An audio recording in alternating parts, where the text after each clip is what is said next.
Beredar luas di media sosial rekaman suara dialog antara yang diduga Lisa Mariana dan Ridwan Kamil yang jelas dan bersih. Gini aja Kang, kalau mau beres, saya butuh 2,5 miliar. Tapi kan itu bukan anak saya. Buktinya udah jelas kan? Kita juga udah buat perjanjian sebelumnya. Udah ada hitam di atas putih, semuanya sudah dibereskan dari dulu. Ya udah, kalau gitu kita tes DNA aja, biar semuanya jelas. Urusan ini kan udah jelas. Tes DNA itu buat apa lagi? Bapaknya juga udah ngaku bukti ada semuanya terang. Kamu cuma mau bikin ribut. Kalau bener bukan anak Akang, terus kenapa takut tes DNA? Ini bukan soal takut atau nggak takut. Situasinya lagi panas sih, semua mata lagi lihat ke saya. Jadi kita tenangin dulu biar semuanya reda. Nanti kalau waktunya tepat kita ketemu dan selesaikan baik-baik. Pokoknya gini Kang, kalau duitnya nggak masuk minggu ini, ya maaf aja, aku bakal spill satu-satu buktinya tiap hari. Ini udah pemerasan namanya. Kamu main ancam, main tekan, ini nggak bener.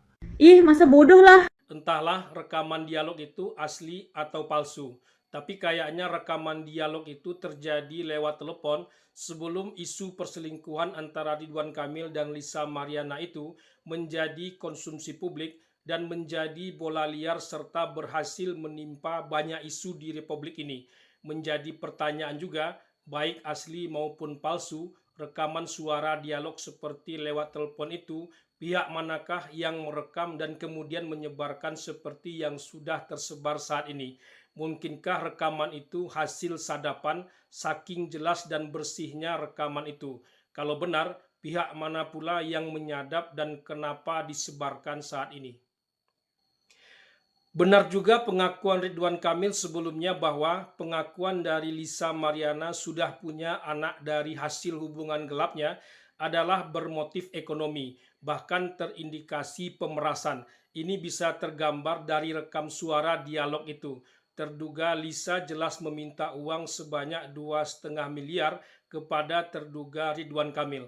Kalau tak diberikan, maka terduga Lisa akan membuka satu persatu apa yang sudah diperbuat terduga Ridwan Kamil terhadap dirinya. Sampai di sini bisa terkesan terduga Lisa lah yang merekam pembicaraan itu dan menyebarkannya. Tapi kalau didengarkan lagi, maka sebetulnya rekaman pembicaraan itu juga merugikan pihak terduga Lisa selain sudah pasti sangat merugikan terduga Ridwan Kamil.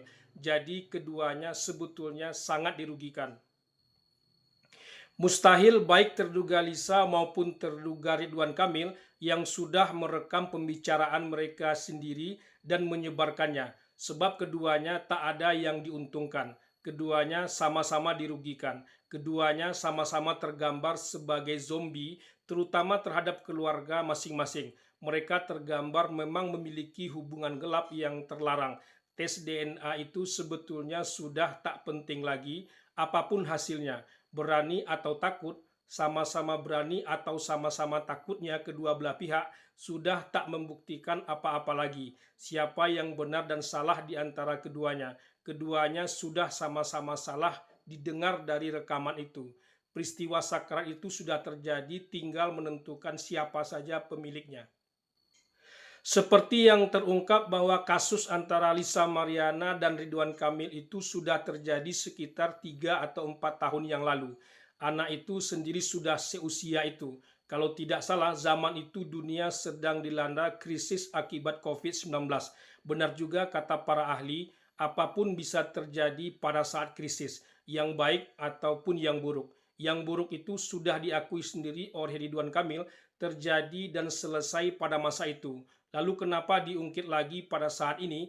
Terduga Lisa memang tergambar dalam rekaman pembicaraan itu sedang membutuhkan uang. Apakah selama ini Lisa tak membutuhkan uang atau setoran terhadap dirinya masih lancar? Entahlah, ekonomi memang sedang sulit dan terpukul hebat. Tapi pihak mana pula yang merekam pembicaraan mereka berdua itu? Kendati peristiwa terlarang antara Lisa Mariana dan Ridwan Kamil itu terjadi 3 atau 4 tahun lalu, tapi rekaman pembicaraan itu agaknya terjadi baru-baru ini saja.